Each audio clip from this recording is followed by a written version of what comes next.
Hello everyone, it's Seth, probably better known as Saffron Olive, and it's time for another edition of Against the Odds.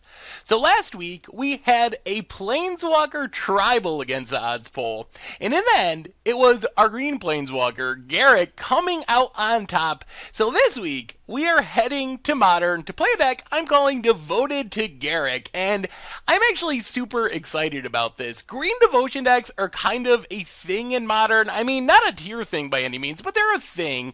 But our deck has a super cool, very Garrukian twist, and I think it's going to be pretty fun. So a quick reminder before we break down Devoted to Garruk for Modern. If you enjoy this deck and you enjoy Against the Odds in general, it would be spectacular of you if you could take a second, click that subscribe button. It's a great way to support the channel and the site for free.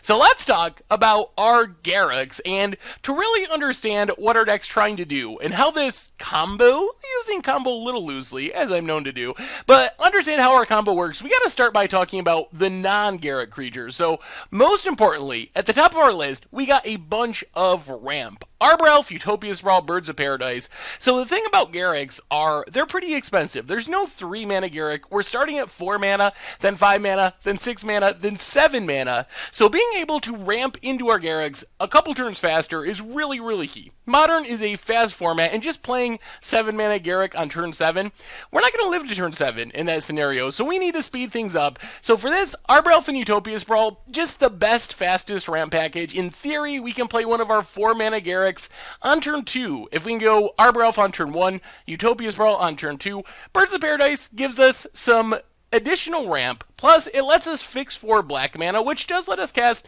Garruk Apex Predator, our 1 black Garruk in the bunch. So we start off with a bunch of ramp, and then we have even more ramp. A little less traditional ramp, but we are a devotion-based deck. One of the great things about Garruks is they got a lot of green mana symbols. Garruk Wildspeaker, 2 green mana symbols. Garruk Caller of Beasts, 2 green mana symbols. 5 mana Garruk, whose name I can't think of at the moment. Primal Hunter.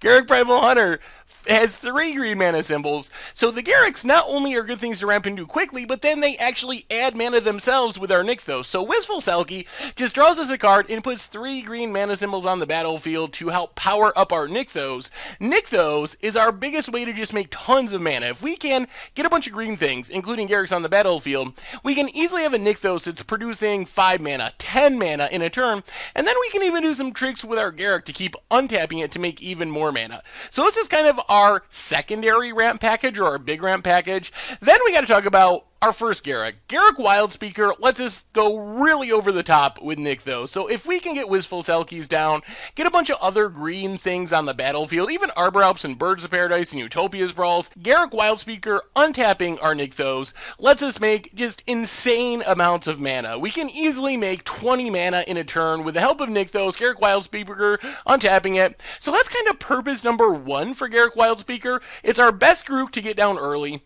makes tons of mana, helps us cast our other Garruks, and then we'll talk more about what else we do with Garruk Wildspeaker in a minute when we get to our combo. So what we're building towards with all of this ramp is actually Genesis Wave. So we can definitely win by just casting a bunch of Garruks. That is a path to victory, but better than just casting a Garruk a turn for several turns, we can just get all of our Garruks at once by casting a big Genesis Wave along with a bunch of other stuff. So Genesis Wave, 3 green plus X, you get to look at the top X cards of your library.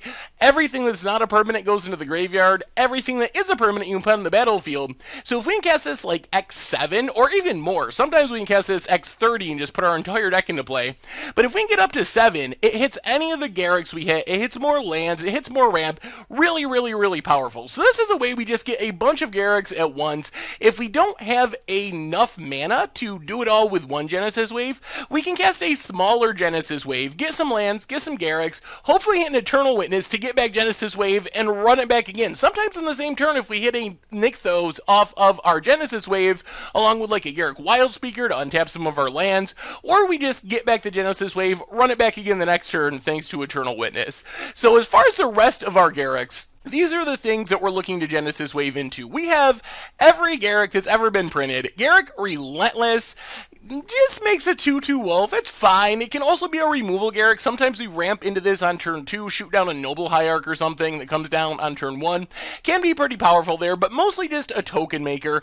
Garruk Primal Hunter is kind of our Harmonize. We can draw some cards with it, or we just keep making beasts, keep making beasts. If we ever ultimate, makes a bunch of big worms.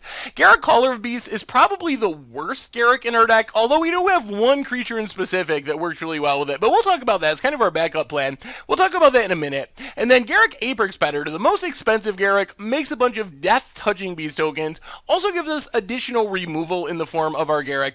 So when we cast our Genesis Wave, we're hoping to end up with 2, 3, even 4 or 5 different Garruks on the battlefield on the same turn, and then is when the fun begins. Our other 2 hits for our Genesis Wave are the Chain Veil and Akroma's Memorial. So Akroma's Memorial, pretty obvious. It gives all of our creatures haste, also flying, first strike, vigilance, trample, protection from various colors.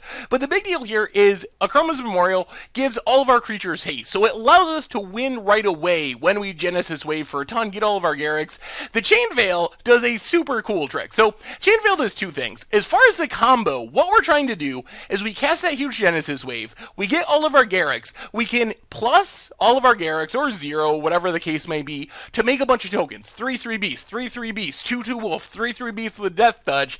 Then we use Garruk Wildspeaker to untap our lands. By this point, we likely have a bunch of Utopia sprawls on things because we just cast huge Genesis Wave, use that mana to activate the Chain Veil, and then we make another 3/3 Beast, make another 3/3 Beast, make another 2/2 Wolf, make another 3/3 Death Touch Beast. So activate all of our Garruks twice, and remember, we just plus Garruk Wildspeaker up to 4 to untap the lands to activate the Chain Veil, which means Garruk Wildspeaker is to ultimate mode, so then we just ultimate, overrun style, Garruk, all of those 3/3 beasts become 6/6 with trample, also flying, first strike, death touch, blah blah blah blah blah blah blah, all the Chroma Memorial's abilities, and then we just swing in with all of our Garruk's beasts, kill our opponent. So that's what we're trying to set up. We are trying to set up this huge Genesis Wave, gets all of our Garruks, all the Garruks mates all their beasts and wolves multiple times thanks to the Chain Veil. Garruk Wildspeaker pluses once to get the mana for the Chain Veil, and then minuses 4 to give all of our stuff the overrun, +3/+3, which is almost always enough to close out the game with our trampling wolves and beasts from our Garruk. So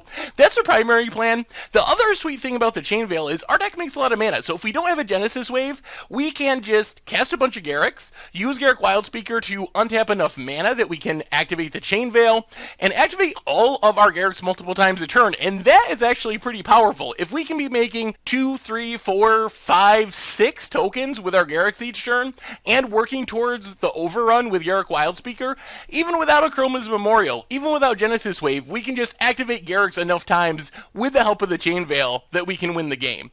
The last part of our deck, we have Primal Command, basically just kind of a catch-all, can fight against lands from Tron, can shuffle in graveyards, can tutor up our ramp creatures, kind of does a little bit of everything. The other thing it can do is tutor up our one of Progenitus. So we mentioned a backup plan with Garruk Caller of Beasts, which is kind of the bad Garruk in our combo, because Garruk Caller of Beasts can't just make a token, so it doesn't work with that plan we were just talking about. On the other hand, it gives us a backup plan. Sometimes we will just find our Garruk Caller of Beasts, Primal Command for Progenitus, -3 Garruk Caller of Beasts, and we have a Progenitus, 10/10 protection from everything, which in some matchups is just straight up unbeatable.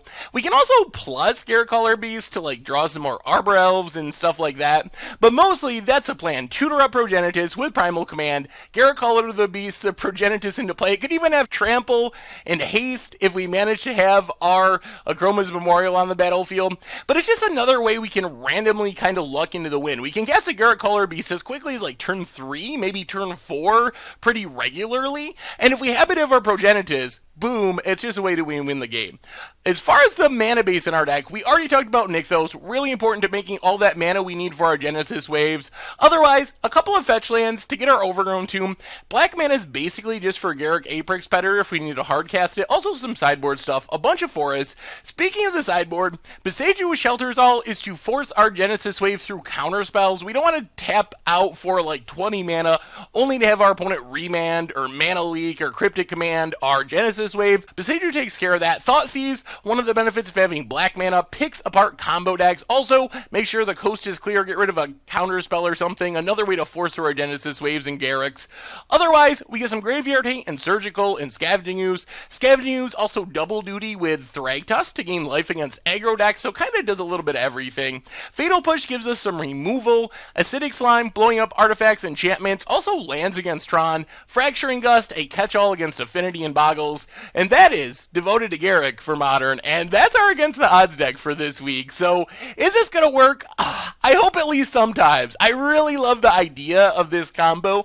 It kind of takes the mono green Devotion Shell and adds a really cool twist to it with the Chain Veil and the Garruks. I really like the idea of the combo, the way it all works out, so I'm excited to give it a shot, and I hope that at least sometimes we do really cool, really crazy things where we can make a ton of Beast tokens, and they're flying, and they're trampling from a Krobus Memorial, and we're activating our Garruks over and over and over again from the Chain Veil and winning the game, so we'll see how it goes. Anyway, that's our Against the Odds deck for this week, Devoted to Garruk for Modern. Thank you very much for watching. I hope you enjoyed the gameplay video, and I will talk to you soon. Thanks for watching the video. If you enjoyed it, take a second and click that like button down below. It's a great way to help support the channel for free. And you can find the next video in the playlist right here.